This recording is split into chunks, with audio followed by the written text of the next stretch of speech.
net taip, daugiau nei 1000 metų, bet iš tiesų tai, ką aš šiandien jums pasakosiu, yra sąlyginai irgi paremta Homeru.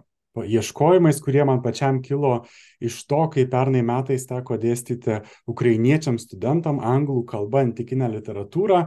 Na ir pradėjus standartiškai kalbėti apie Homerą, pavyzdžiui, Iliadą, apie karo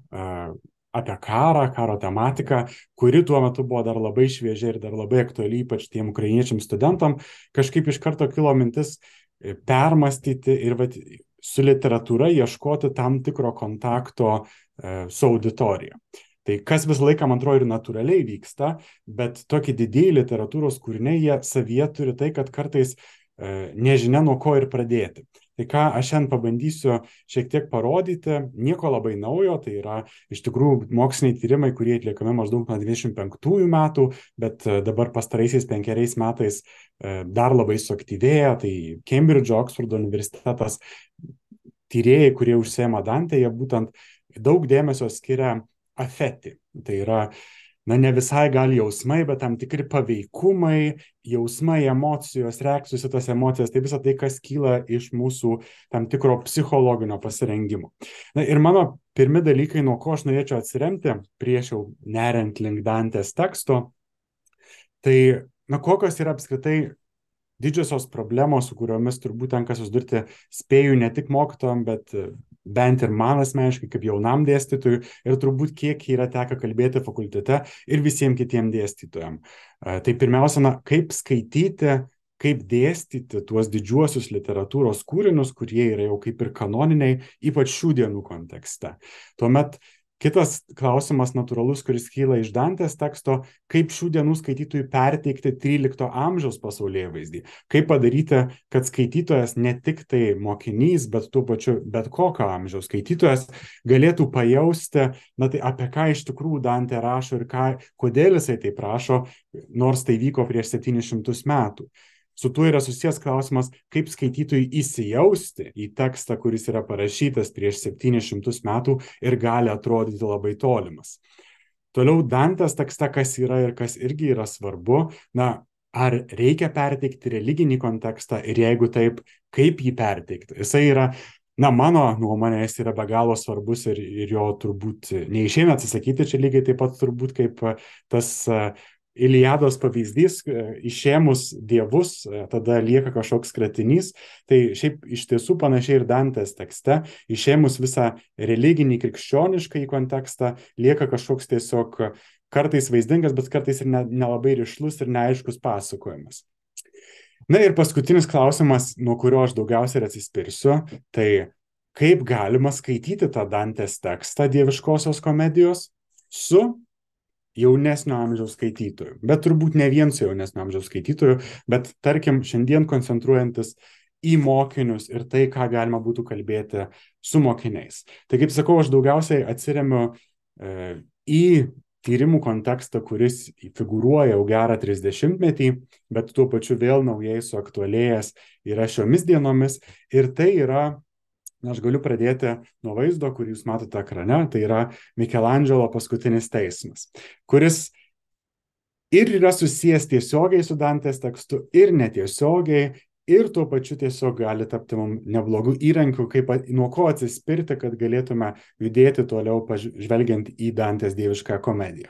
Tai Mikelandželas šioje freskoje vaizduoja paskutinį teismą, Kristaus nužengimą, Kristaus atėjimą, tuo pačiu pragaro scena, kuri va čia yra labiausiai matoma, trimitai, angelai pučia trimitus, tai yra apokalipsės apsireiškimas ir sielos yra imamos į dangų ir tuo pačiu ir traukiamos į pragarą vienu metu. Tai yra Siksto koplyčioje Vatikane.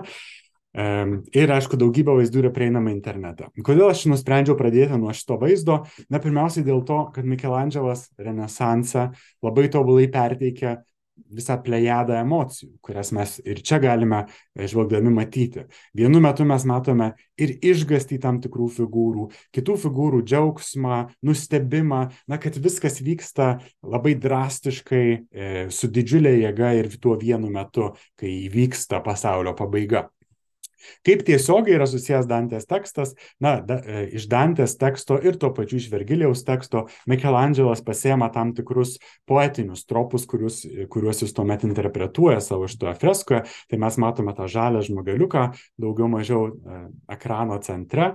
Tai yra Charonas, valtininkas, kuris antikinė mitologija, aišku, nėra demonas, bet štai Mikelandželas jį pavaizduoja kaip tokį kažkokį žalią demoną, kuris savo irklu iš valties stumia tuos nusidėjėlius, neleidžia jiems įlipti, ar juos kaip tik perplukdęs bando išmesti iš valties, labai sunku ir pasakyti, kas čia tiksliai norėtų pavaizduoti, bet iš esmės viskas, didelė dalis įspūdžio šitoje freskoje yra emocija. Aišku, ir tai, kaip yra nutapytos tos figūros, pati kompozicija yra be galo tiesiog geniali, neįmanoma beveik perteikti jos. Bet kas pagauna žiūrėtojo akį, nagrinėjant, kad ir po mažą fragmentą šitos freskos, tai yra emocijos. Ir vat nuo emocijų aš ir norėčiau atsispirti, nes kai mes pabandysime žvelgti keletą tokių pagrindinių emocijų, kurios pasireiškia Dantės tekste ir kodėl tos emocijos yra galimai svarbios. Na, nes pirma, jau prieš tai Mindaugo klausimas buvo berods apie Odisėją, susiję, kad atrodo, kad labai psichologiškai tapo Odisėjo ir visų kitų portretus. Tai mes kartais net nejaučiame, bet kalbėdami labai dažnai sakome tai, kas mums asmeniškai svarbu.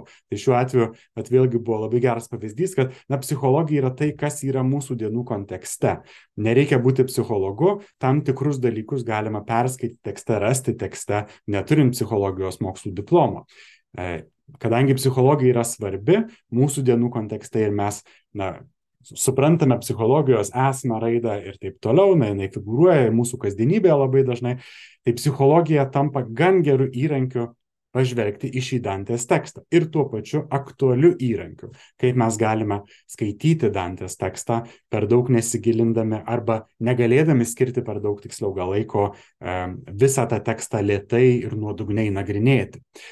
Nes kaip mes turime didelį teksto masyvą, aišku, kad turime pasirinkti tam tikrą pjūvį, kuris būtų įdomus ir skaitytojui, ar mūsų auditorijai, su kuria mes kalbame, bet tuo pačiu jis galėtų ir pertikti tam tikrą teksto gylį, nebūtų tik perbėgimas paviršiumi.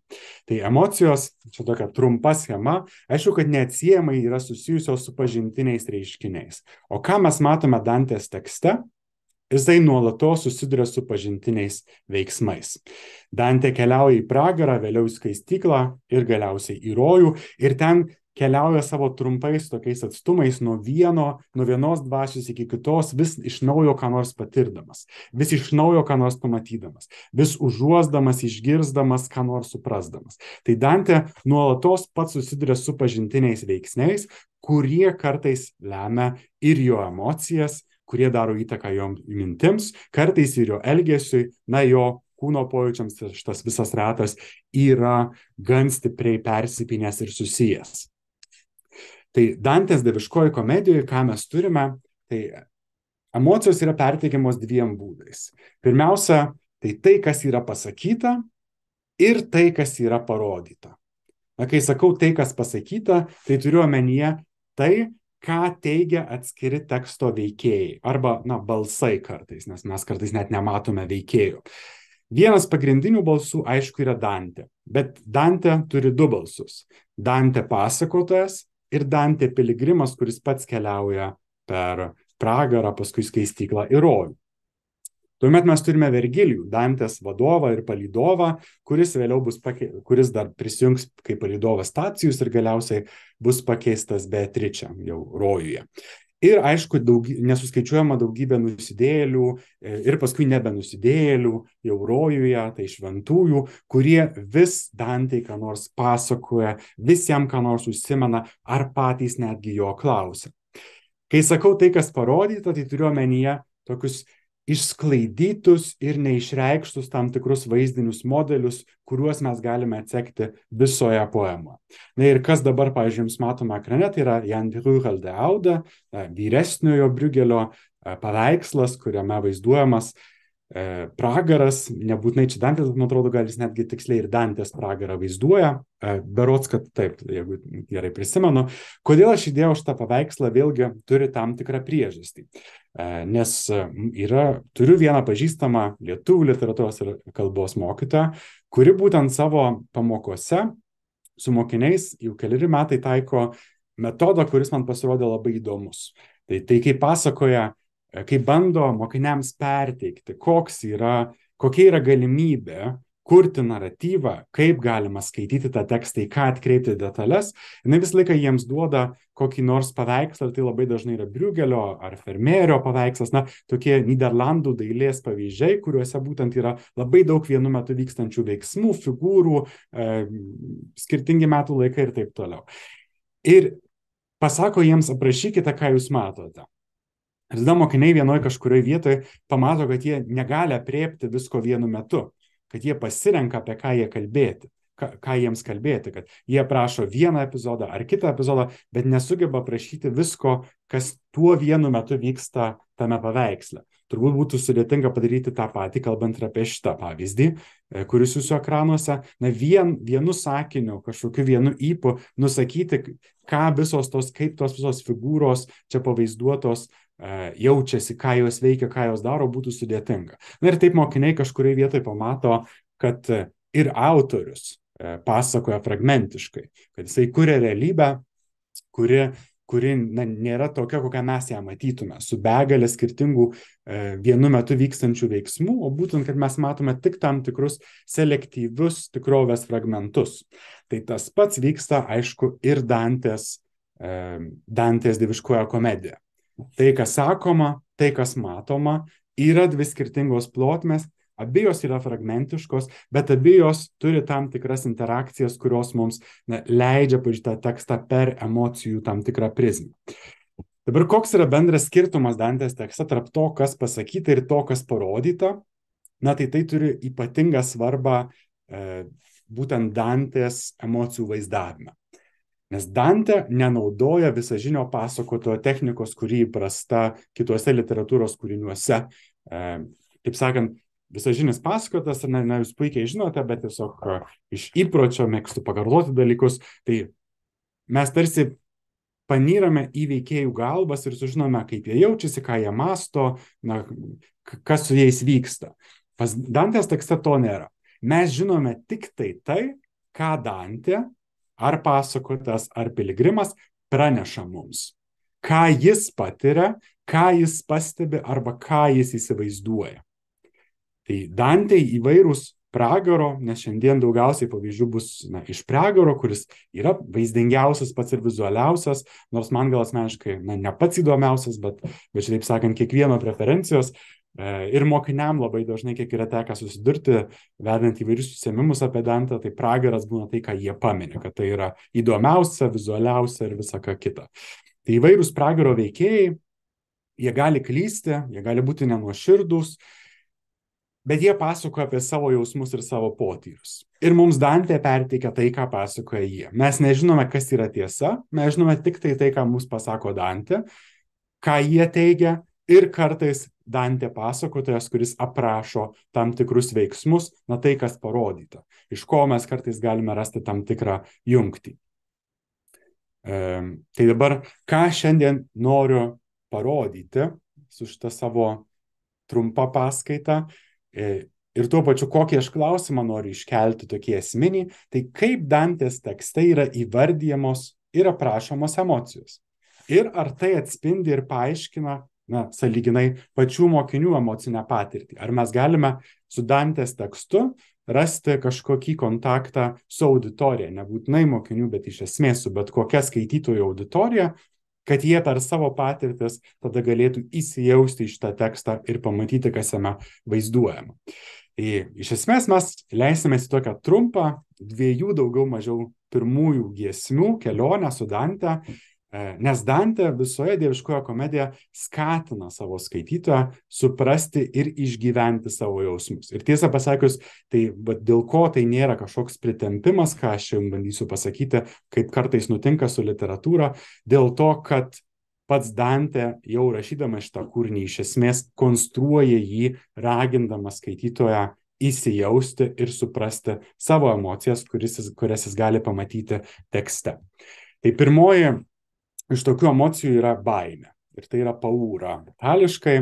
Ir Dantės pragaras iš esmės prasideda baime. Per vidurį gyvenimo kelionės aš pakliuvau į baisiai tamsią girią. Ir pamečiau aš tiesų kelią. Žmonės, kas apsakytų, ką tada patyriau. Kokia juoda giria pritvinkus siaubu. Į šunkelius lik kaklo pasinėriau. Na, aš čia paskaitoje naudosiu Sigito Gedos vertimą, kuris tikrai nėra tobulas ir perteikiantis visas reikšmes, bet jisai gal toks poetiškai vaizdingiausias ir Sigitas Geda nevengia, net neišcenzūruoja krikščioniškų, taip sakant, reikšmių tam tikrose teksto vietose, kaip yra su kitu vertimu, tai dėl to aš jį naudosiu, bet sakau, jisai irgi nėra visiškai tikslus ir tobulas, bet gan bus tinkantis šitoje paskaitoje. Tai Dantės personažas mes jau matome aš sakantį personažą.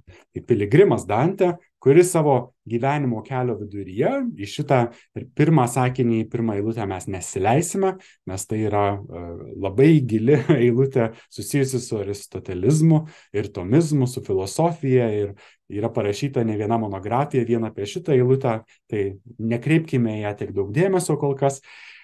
Kur atsiduria Dantė? Neprieinamo ir bauginančio miško tamsoje.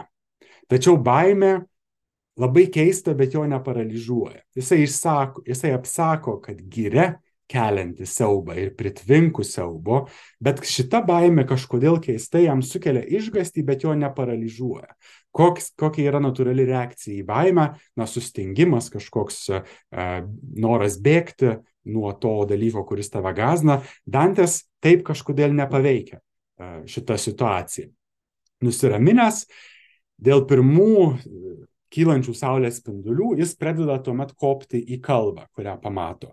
Nes kalva, aišku, čia yra simbolis, kuris mums nubrėžia tai, kas vyks toliau tekste, kai jisai pasinėręs į pragarus vėliau kops į skaistyklos kalną ir nuo ten pakils į rojų. Tai ta kalva čia tokia ir tam tikras simbolis vedantis link kulminacijos visos dieviškosios komedijos. Bet netrukus Dantė vėl susiduria su dar nauju vienu pavojumi. Na, čia tas saulės spindulys praleidžiu. Tas naujas pavojus tai yra 3 žvėrys, kurie užkerta staiga jam kelią. Tai yra leopardas, liūtas ir išalkusi vilkė, kurio žvilgsnis kelia Dantei tokią baimę, kad jisai praranda bet kokią viltį pasiekti tą viršūnę, į kurią jisai dabar kopia. Taip, tai čia grįžtu, taip. O iš aukštai, kur lankstas vėjo lanksta, iš rietus liauna kūną šoko lūšis, išmarginta ir išpuošta iš anksto. Užtvėrus mano kelią ėmė suktis ir aš ant atskardžio statau sustojęs, maniau jau leistis iš vidaus palūžęs. Tai mes matome vėl Dantės reakciją susidūrus su jį bauginančia situacija. Jisai mano, kad jis galbūt iš vidaus jau ir palūžo. Bet tai dar neįvyksta. Atsitinka dar vienas naujas pavojus. Raštuotas kailis to žvėries žėrėjo.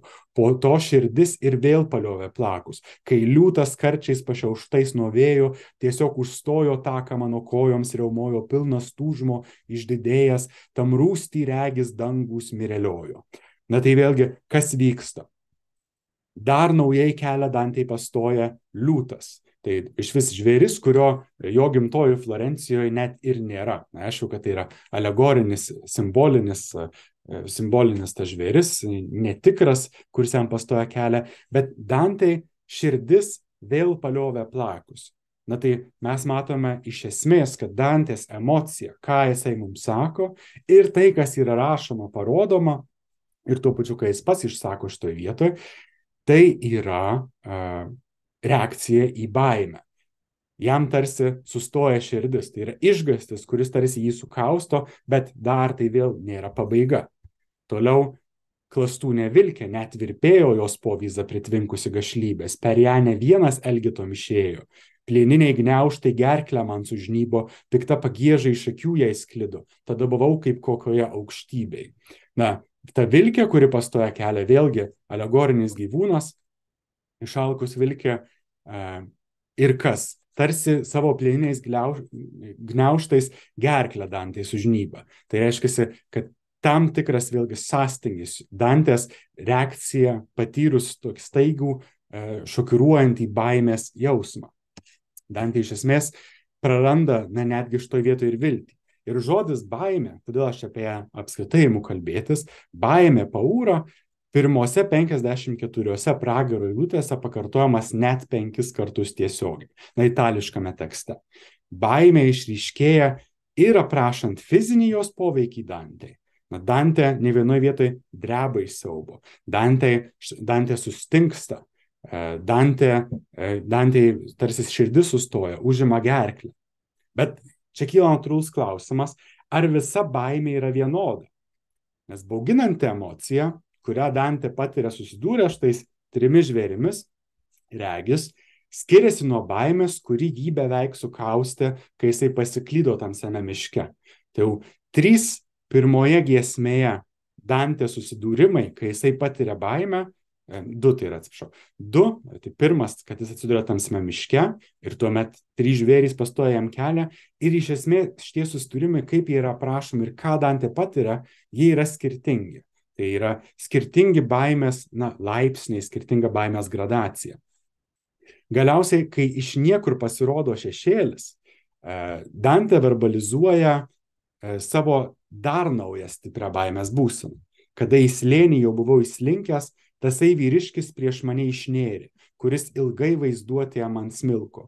Kai dykumos paveikslas šį atvėrė, pasigailėk, išleidau garsą duslų. Tu gyvas ar eini iš ten, kur vėlės. Dantė pamato dvasią vyro, dar nesupranta, kas tai yra. Ir ta išvysta jo dvasia, jau šioje vietoje beveik vaiduoklis, Dantė visiškai atima amą. Jisai vos išlemena pasigailėk. Ir ta reakcija pasigailėk manęs, itališkai yra pasigailėk manęs, čia tiesiog pasigailėk. Mes pamatome, koks stiprus baimės jausmas ir jau dabar 3 laipsnių apima Dantę. Per pirmas, dabar jau 66 eilutes pirmosios dieviškosios komedijos giesmės.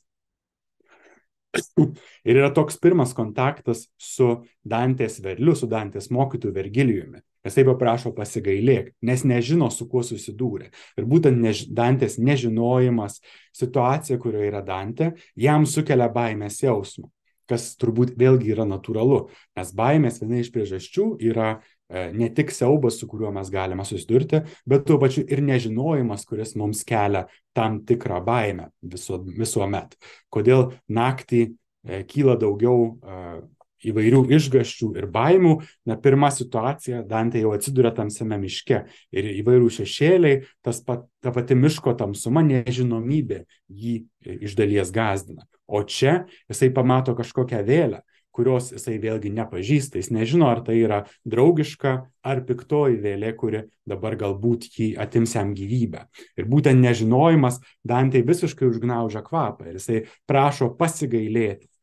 Aišku, Vergilijus, kuris jau tuomet atsiskleidžia, kad šita dvasia yra Vergilijus, jam paaiškins viską, kas čia vyks su Dante, kad kodėl jisai čia yra, kad tai yra romėnų poetas Vergilijus, kad Dantė dabar iš dieviškos malonės turi galimybę keliauti per pragarą ir skaistyklą iki rojaus, kur jį ir lydės Vergilijus.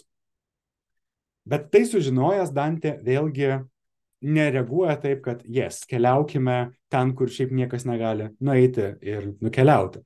Dantė patiria dar vieną naują baimės rūšį. Kai jam yra pasakoma, kad jisai dabar turės leistis į pragarą, vėliau kopti į skaistyklą ir kilti į rojų, Dantė ištinka baimė, nes jisai bijo, kad nesugebės įveikti to iššūkio, kuris dabar prieš jį yra metamas, kuris dabar jo laukia. Nusileisti į pragarą, kuris aišku kelia baimę, vėlgi dėl nežinojimo, dėl tam tikro išankstinio įsivaizdavimo. Ir mes turime dar vieną Dantės susidūrimą su baime. Ir kaip jisai bandys įveikti šitą emociją. Tai Dantė kyla natūralus klausimas, kas jam apskritai leido leistis į tą kelionę, kodėl jam leido dabar kažkas keliauti į pragarą, o paskui skaistyklą į rojų. Ar tapsai nebūtų įžūlu iš jo pusės leistis į pragarą, o paskui galiausiai kilti iki rojaus.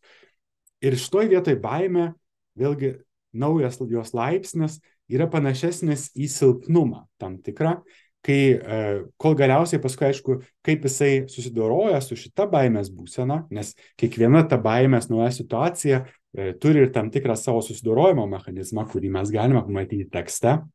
Tai šioje vietoje Vergilijus tiesiog Dantei, kaip jau toks visiškas mokytojas ir vedlys, sako, nu ko tu čia nerimastingauji, kaip koks įsigandęs gyvūnas, tiesiog kodėl tu neįjungi savo proto, viskas tau yra pasakyta ir aš dabar tave lydėsiu ir tau nėra dėl ko čia bijoti, dėl ko nuogastauti. Tai būtent jau pasitikėjimas čia šitoje vietoje kitų asmenių įkvepia Dantei tam tikros drąsos įveikti tą baimę, tą galutinę baimės formą, su kuria jisai susiduria. Tai kas įvyksta, žiūrint iš baimės perspektyvos, pragare? Na, pragare apskritai, jeigu žiūrėsime tik tai į šią dalį, neskaitant, kad pirmosios dvi giesmės yra tik, na, pirma giesmė yra absoliutus įvadas, o paskui dar ir antroji ir dar kelios giesmės po to irgi yra tam tikras įvadas į visą dievišką komediją, į patį pragarą įeinama truputį vėliau, bet pragare mes matome sudėtingą baimės psichologiją, kur Dante, kaip jau kūrėjas, autorius, tarsi mums iš karto siūlo atskirti vaisingus ir destruktyvius išgąsčio jausmus. Jam paskui vėliau paaiškins Beatričė, kad turėtume bijoti tik tų dalykų, kurie turi galę pakenkti, o tai, kas negali pakenkti, tai neturėtų gąsdinti. Tai Dante nuo pat pradžių pareiškia, kad jisai panašiai konstruoja savo mintį, jisai sako, kad pirmose eilutėse, kad net jis nori išdėstyti tai, ką rado gerą ir papasakos apie tuo pačiu ir kitus dalykus, kuriuos jisai matė. Tai reiškia, kad Dante tai yra baimė nėra vien destruktyvus jausmas, kurį galima patirti, ir reikia tą baimę atskirti, kad kartais baimė gali būti natūralus fiziologinis, kaip mes matėme su Dantės, pavyzdžiui, jausmas, kai mes dėl nežinojimo, dėl natūralios savo reakcijos išsigąstame. Kartais ta baimė gali būti destruktyvi, kai mes, pavyzdžiui, pradedame abejoti savo gebėjimais, dėl savo nežinojimo, dėl kažkokios kitos situacijos, mūsų baimė mus veda link kažkokios vidinės savo destrukcijos, kuri vėliau gali vesti į paniką ir dar kažkokias kitas emocijas. Tai yra pirmojo giesmė gan aiškiai išreikšta ir vien per šitas 4 situacijas mes galim pamatyti jau, aišku, toliau tekste begalė kitų pavyzdžių, bet per šitas 4 situacijas, kai Dantė susiduria su baime, kaip jisai ją įvardyja ir ką jisai aprašo, ką jisai patiria, mes matome, kad tai yra 4 skirtingi susidūrimai su baime, 4 skirtingos tiek kūno, tiek psichologinės reakcijos į tai, kas gąsdina, kurios ištinka Dantę, bet Dantė žino, kad reikia ir paskui jam Beatričė tą pasakys, kad reikia atskirti, atsiprašau, čia antra giesmė, visgi ne pirma. Tai čia Beatričė žodžiai, kad išmintis, protas turėtų mus raginti atskirti tą baimę nuo to, kas tiesiog gąsdina, ir tai yra natūralu, ir nuo to, ko nereikėtų bijoti. Arba dar trečias galėtų būti atvejas, kad tai, ko reikėtų bijoti, nes tai iš tiesų gali pakenkti. Ir mūsų nežinojimas nėra tai, kas gali visuomet pakenkti. Kita emocija, kuri iškyla Dantės tekste, tai yra susijusi su baime drąsa, ardyrė, išdrįsti. Tai ko reikia, kad mes įveiktume tą baimę? Ir pragaro pradžioje Dantė jaučia didelį netikrumą dėl savo kelionės, kaip jau sakiau.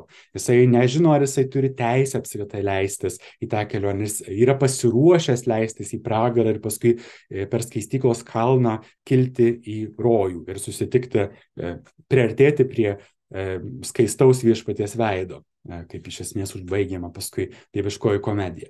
Tai Dantės abejonės sąlyginai primena, ir čia natūralu, kad primena Vergilijaus epinės poemos herojaus Enėjos vyravimus, kuriuos jisai nuolatos patiria. Ir dažniausiai Enėjos vyravimai tai yra įsprendžiami, kai dievus pradeda erzinti, kad Enėjas niekaip nenusprendžia ir neprisėjama, ką jam čia dabar daryti, ir jie nusiunčia kokį nors pasiuntinį, kad pasakytų: Enėjau, dabar tu daryk tai, kas tau buvo pasakyta, ir neklausinėk. Tai Vergilijus atlieka tą patį vaidmenį, kaip ir jo tekste su Enėju yra elgiamasi, tai Dantės dieviškoji komedija Vergilijus persima šitą rolę ir labai dažnai Dantei pasako: neklausinėk, neabejok. Na, to kaip visiškai vedlio prisėjimo funkcija. Ir aišku, kad tai yra neatsitiktinai.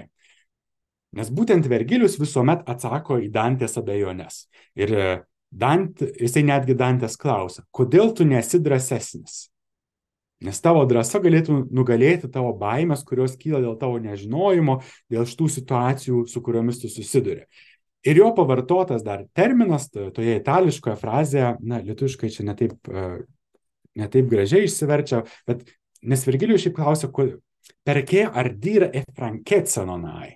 Kodėl neturi drąsos ir neturi užtikrintumo savyje? Kodėl nesi drąsesnis ir užtikrintesnis? Tai tas franchezza, užtikrintumas, na, čia jau iš kultūrinio konteksto, bet iš esmės tas žodis yra įprastas viduramžių maldose, kuriomis buvo maldaujama Dievo pagalbos. Tai tam užtikrintumas, norėta gauti tam tikrą užtikrintumą, ir to buvo meldžiama Dievo. Tai čia Vergilijus jam sako: kodėl tu neturi to užtikrintumo, pasitikėjimo, gal tai būtų galima dar sakyti, nes būtent viskas čia krypsta link to, kad Dantė turėtų pasitikėti Dievo planu, nes būtent Dievas Dantei ir leido leistis į pragarą, vėliau per skaistyklą kelti iki rojaus.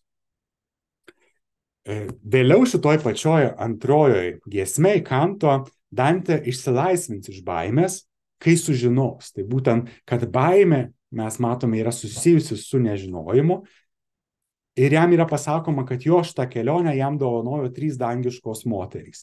Tai yra mergelė Marija, šventoji Liucija ir Beatričė. Taigi iš esmės Dievas jam leido eiti, ir būtent jau tuo met jisai gauna to užtikrintumo ir pasitikėjimo savimi, kai jam yra atsakoma, kad jisai turi leidimą ir jisai gali tikėti ir pasitikėti Dievu, kuris jam ir leido leistis tą pragarą. Vadinasi, Dantė savo žmogiškų kūnų nusileidęs, na tikriausiai, čia irgi labai keblus klausimas, bet tikriausiai savo žmogiškų kūnų nusileidęs į pragarą, o galbūt ir sapne patirdamas, čia neatsakytas klausimas iki šiol literatūros ir ypač Dantės tyrėjų, kodėl jam yra suteikiama šita galimybė ir kodėl jam yra leidžiama pamatyti tai, ko šiaip mirtingųjų akys niekuomet neregės, tik tai nebent po mirties. Tai padrąsintas tiek Vergilijaus, tiek šitų dangiškų 3 moterų, tiek jau iš esmės Dievo, Dantė įgyja drąsos, kuri reiškia iš esmės pasitikėjimą savimi ir greitą veikimą. Tai drąsa yra tam tikras pasitikėjimas savimi, kuris kyla iš tam tikrų aplinkybių. Na, kitaip tariant, tikėjimas Dievu šitame kontekste leidžia Dantei tapti herojumi, apdovanotu nauja jėga ir nauja valios vizija tam tikra. Bet tuo pačiu ir Dantė savyje pats turi rasti jėgų priimti tą pasitikėjimą ir patikėti tuo, kas jam sakoma, kad įveiktų tą savo baimės. Tai proto dalyvavimas visame emocijų kontekste. Ir savo šitą atsinaujinusį ryžtą Dantė labai vaizdingai palygina va taip: nelyg gėlelės po šalnos naktinės. Na, itališkai truputį gražiau skamba. Jisai sako, kad jo šita nauja emocinė būsena tai yra tarsi pražydimas tam tikras, žydėdama gėlelė, ar ne, po šalnos naktinės. Bet čia būtent, kad pražystanti gėlė po nakties. Tai ta gėlė, kuri naktį užsiskleidžia, o dieną atsiskleidžia. Tai tamsoje, nežinojime, Dantė yra tarsi užsiskleidęs gėlės žiedas. Ir būtent žinojimas, šviesa, pasitikėjimas tiek savimi, tiek Dievu, tiek Vergilijumi, jo vedliu, Dantei leidžia atsiskleisti. Tai reiškia, Dantė kaip gėlės žiedui leidžia atsiverti ir parodyti savo ryškias spalvas, kitaip tariant, savo drąsą. Dantės žiedas išsiskleidžia per pasitikėjimą savimi ir per drąsą. Ir šita Dantės drąsa yra ideali emocinė būsena, tam tikras ramus susikaupimas, proto nusiraminimas, susitelkimas. Bet ar tai reiškia, kad dabar jau Dantė šitoje, tarkim, vietoje, kai jisai palygina save su gėle, ar jisai įveikia savo baimės, kad jo jau širdyje visiškai nebeliks jokios vietos kančiai, baimiai, kitom kažkokiom neigiamom emocijom ir jisai jau nebebus niekaip negatyviai emociškai paveiktas? Na, Dantė, kai lygina save su gėle, tai jisai tarsi signalizuoja, kad jisai supranta savo žmogiškumą. Gėlė žiedas trapus. Ir Dantė supranta, kad pragare lygiai taip pat visos tos patirtys, su kuriomis jisai susidurs, gali jį paveikti. Ir mes vėlgi per visą dievišką komediją matysime, kaip Dantė yra paveikiamas tų istorijų ir tų pasakojimų, tų situacijų, su kuriomis susiduria, tų kančių, kurias jisai mato žmonės patiriant pragare, arba paskui ne kančių, o tam tikrų jau bausmių atgailos, bet visiems, kurias žmonės patiria skaistykloje. Na ir aišku, paskui jį džiugina palaimos būsenos, kurias regi rojuje. Tai drąsa iš esmės Dantė yra emocija, kurią jaučia žmogus išgyvenantis kaitos ir chaoso kontekste. Ir Dantė yra toksai, nes Dantės keliavimas į pragarą ir nes visas tas kismas, jo nuolatinis susidūrimas su išoriniais veiksniais yra ta nuolatinė kaita ir chaosas, kuris yra aplink jį. Ir drąsa tuomet jam yra emocija, kuri padeda įveikti tą baimę, apie kurią kalbėjau ką tik. Na, čia toksai Gustave Courtois paveikslas, būtent Dantė, bet jis labai gerai perteikia. Čia pragare Dantė raudonas su savo tą įprasto tokia to laikotarpio florentietiškos gildijos kepure. Ir Dantė gan aiškiai yra nuolatos, ypač mene vaizduojamas, bet ir tuo pačiu dieviškoji komedijoje, kaip visą laiką tarsi vaikas, vis susiduriantis ir pažįstantis naujai pasaulį. Kad tai yra įvairios patirtys, emocinės, pažintinės ir visokios kitokios, kurios jam nuolat kelia naujus atradimus. Tai ar tai negatyvus ar teigiamas, pragare daugiau negatyvus. Ir jis čia netgi yra įsikibęs į Vergilijaus ranką. Viena ranka įsikibęs, o kita ir laiko Vergilijaus ranką. Tai man atrodo, šitas paveikslas gan taikliai perteikia visą tą Dantės emocinę būseną, kurią jisai patiria, kai Vergilijus įlydi. O būtent Vergilijaus stotas, jisai su balta toga ir laurų vainiku, kaip dera romėnų poetui, jisai nejaučia jokios tokios emocinės būsenos, jisai drąsiai eina. Aišku, dėl to, kad Vergilijus yra dvasia, kuri neturi žmogui įprastų emocijų ir jis jų nepatiria. Bet tuo pačiu Vergilijus ir žino, per kur jisai veda Dantę, bet iš kitos dar pusės Vergilijus žino, kad jisai turi būti Dantei pavyzdys ir jisai vietomis būtent ir laikosi stipriai, nes Dantė nuolatos yra įsikibęs jam į ranką ir nuolatos patiria įvairias neigiamas emocijas ir Vergilijus jam turi įkvėpti drąsos. Kitas šaltinis, iš kur atsiranda Dantės drąsa, tai yra viltis, speranza. Tai ką reiškia jausti viltį apskritai esminis klausimas. Ir jau kalbant, neišeinant netgi toliau už pirmos ir antros dieviškosios komedijos giesmių, pirmųjų dviejų, Dantė pradeda pažinti sudėtingą vilties dinamiškumą ir kai jos įgauna, bet tuo pačiu ir per jos trūkumą. Tik kai jisai susiduria su siaubu, su baime ir su vienatve. Ir čia yra jau pačia kūrinio pradžia, kai jisai tamsiame miške, kai jam atrodo, kad jisai yra vienas visiškai likęs pasaulyje ir nežinia, ar pasieks tą kalvos viršūnę, į kurią jisai bando kopti, kai tie trys žvėrys išnyra jam prieš akis, jisai netgi įvardė keliose vietose, kad atrodo, kad jisai tarsi prarado viltį. Tai nuo pat pirmų žingsnių tame tamsiame miške viltis Dantė yra daugiau nei tik pasyvi būsena. Tai nėra dalykas, apie kurį užsimenama tik tai jau, kai nieko nebelieka ar nelieka tik viltis. Nėra tokio išsireiškimo pas Dantę. Nes viltis nuo pat pradžių yra gan aktyvi būsena, kai Dantė tikisi pasiekti laimę. Ir tai yra tam tikras impulsas Dantei, kuris skatina įveikti kliūtis, trukdančias eiti tuo gėrio keliu. Tai Pirmas impulsas - kopti į kalvą ir nepasiduoti trims žvėrims. Kitas impulsas - neišsigąsti visiškai to tamsaus šešėlio, kuris paskui paaiškėja, kad yra Virgilijus. Ir būtent ta viltis visą laiką rusenanti Dantės viduje, Dantės galvoje, ar širdyje, dvasioje, jį verčia nepasiduoti baimei. Būt viltis jam dažnai įkvepia tam tikros drąsos, susidurti ir išspręsti tam tikrus iššūkius, kurie atsiranda jo kelyje. Tai tada viltis, kaip sakau, yra skatinantis impulsas, kuris, palaukit, turiu teksto ištrauką. Na taip, čia ta pati situacija su vilke, ar ne? Plieniniai gniaužtai gerklę man sužnybo, pikta pagieža iš akių jai sklido, tada buvau kaip kokioje aukštybėje. Kaip koks pirkliūkštis genamas pavydo, vos praradimų metas priartėja, atminę sėkmę buvusią praskydo. Toks aš buvau tam sąmyšiui užėjus. Ir pamažu nuo tos ryžtingos vilkės aš traukiaus ten, kur saulė sudūlėjo. Tai Dantė, aš čia gal vėlgi netaip aiškiai ir tiksliai yra pertikima, bet Dantė čia praranda viltį tarsi pirklys, kuris praranda genamas pavydo savo visą sėkmę, savo pinigus, ar ne?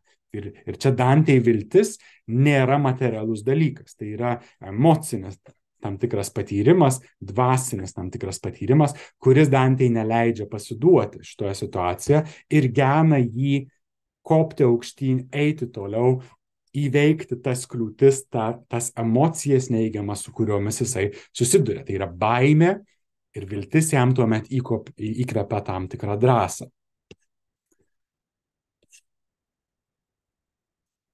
Kas dar yra susiję su Dantės dieviškąja komedija? Na, aš praleidžiu meilės jausmą, kuris yra, tikrai neneigiama emocija ir meilė yra tas jausmas, kurio yra pripildyta Dantės dieviškoji komedija nuo pat pradžios, bet būtent dėl to, kad tai yra taip svarbu ir taip daugiasluoksniška ir taip persipynę per visą dievišką komediją, tai nesinori tik paviršutiniškai prabėgti, bet iš esmės meilė irgi yra jausmas, kuris nuolatos vyrauja dieviškosios komedijos tekste įvairiomis savo būsenomis ir iš dieviškosios komedijos teksto galima iš to, ką sako Dantė, taip kaip Dantė reaguoja, pavyzdžiui, į Beatričės žodžius jam pasakytus, kaip jisai vėliau susidūręs su Beatričės dvasia, ką mes pamatome, kaip Dantė aprašo tą savo jauseną, mes galime bandyti suprasti su skaitytojais, tai kas yra ta meilė, koks jausmas yra meilė. Ar tai yra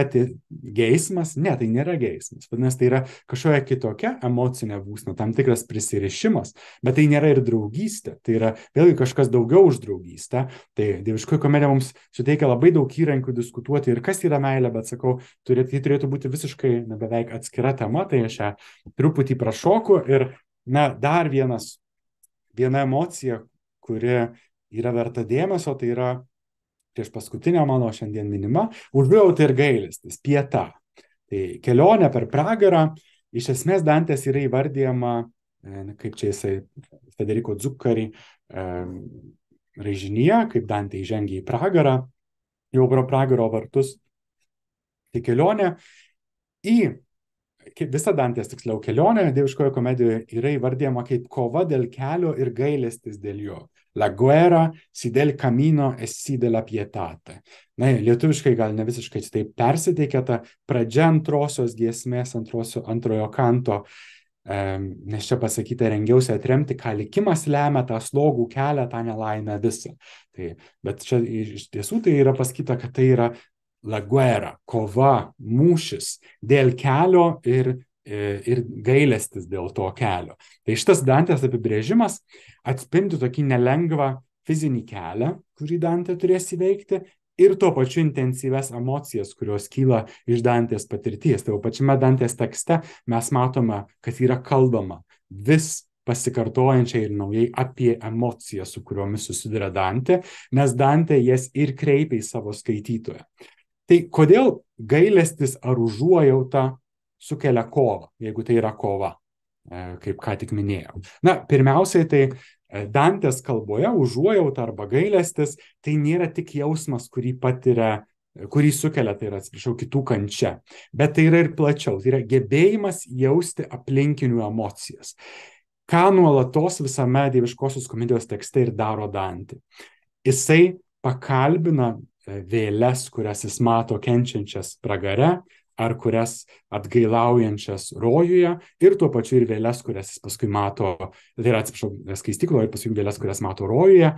Arba pačios vėlės pradeda bendrauti su Dante, bet Dante būtent nenusisuka nuo jų, o jisai skiria joms dėmesio ir jas išklauso. Ir mes čia tada pamatome Dantės užuojautą ir Dantės gailestį. Kai per visą savo kelią Dante empatiškai reaguoja į visus pasmerktuosius ir tuo pačiu užsimena apie savo paties ydas. Tai ta empatija Dantei leidžia pažinti ir patį save.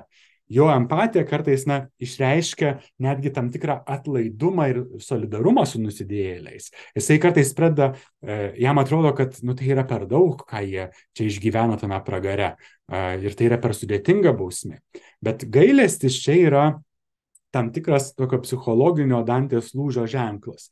Nes jis dar iki galo nesuvokia to viso dieviškojo teisingumo prigimties, dar nėra pasiekęs rojaus, nei dieviško gailestingumo veikimo, nes jis dar keliauja tik per pragarą. Ir tik skaistykloje, perėjęs skaistyklą, jisai pamatys, ką reiškia dieviškas gailestingumas ir kaip jisai veikia. Ir jis tada supras, kad tie žmonės, kurie buvo pragare, turbūt, kad jie iš tikrųjų ir verti tų kančių, kurias jie ir patiria tame pragare. Bet Dantė vis vien užjaučia juos. Jis jaučia jiems nuolatos gailestį. Kartais netgi interakcijų yra begalė tokių, kur paprašo koks nors pragare įkalintoji vėlė, kad apie jo likimą praneštų jo artimiesiems, kaip pamokymą perduotų į gyvųjų pasaulį grįžęs Dantė, kad jie neatsidurtų toje pačioje situacijoje, kur dabar yra, tarkim, ta vėlė, kuri yra įkalinta pragare. Tai Dantės visi išgyvenimai, jo empatija, jo gailestis atspindi užuojautos tiems, kurie pasielgia neteisingai sudėtingumą. Būtent tai yra tam tikra properša, per kurią vėlgi galima žiūrėti į Dantės tekstą, kad mes natūraliai galime ir kartais tikrai ir užjaučiame ir tą, kuris pasielgia neteisingai. Mes užuojautą ir gailestį galime jausti ne tik nukentėjusiajam, bet tuo pačiu gal ir smurtautojui galimai, arba tam, kuris ir pasielgia neteisingai. Tai būtent tai yra labai sudėtingas ir kompleksinis jausmas, kuris vėlgi atsispindi dieviškosios komedijos tekste, kad ta užuojauta ir gailestis nėra kažkoks vienalytis paprastas pajautimas, o kad tai yra labai sudėtinga emocija, kuri nebūtinai yra tokia, kaip mes suprastume, kad užuojautą ir gailestį mes, tarkim, galime nukreipti tik tai į tuos, kurie yra nukentėjusiai, kurie elgėsi teisingai. Ne visuomet gyvenimiškos situacijos taip sudeda. Ir Dantės tekste vėlgi to yra labai daug. Ir tai vėlgi nuo pat pradžios yra matoma, nes priminsiu tiesiog, kai Dantė pamato Vergilijaus šešėlį, ką jisai sušunka? Jisai sušunka miserere di me, pasigailėk manęs.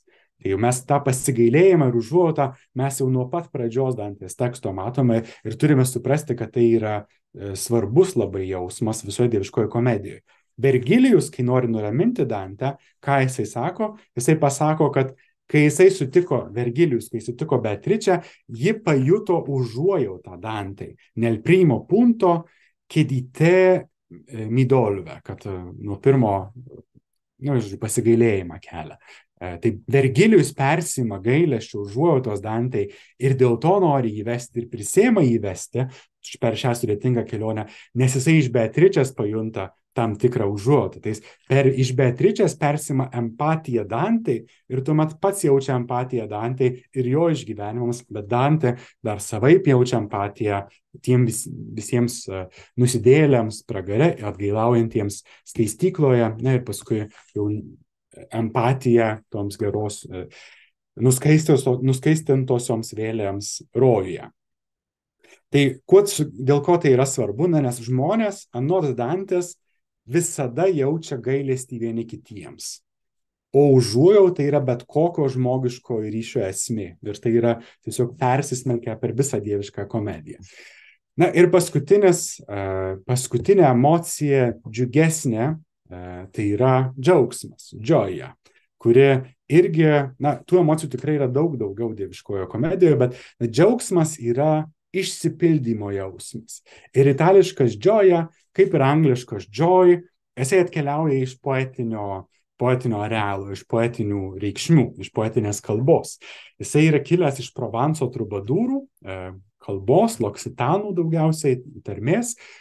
Ir tai yra džiaugsmas, kuriuo jie įvardijo malonų pasitenkinimo jausmą, kylantį mylint. Bet tada buvo atsiribota nuo tų visų pirmtakų, nuo tų Provanso trubadūrų ir šituo žodžiu ir jo pakaitomis, kilusiomis iš lotynų kalbos, tai, pavyzdžiui, leticija, malonumas arba felicita, laimė, Dantė nurodo ne tik juslinį pasitenkinimą, kiek emocinį palaimos išsipildymą. Na, palaima čia supraskime dangiškųjų palaimą. Tai techniniu požiūriu palaima yra ne kas kita, kaip amžinas džiaugsmas, malonumas ir laimė.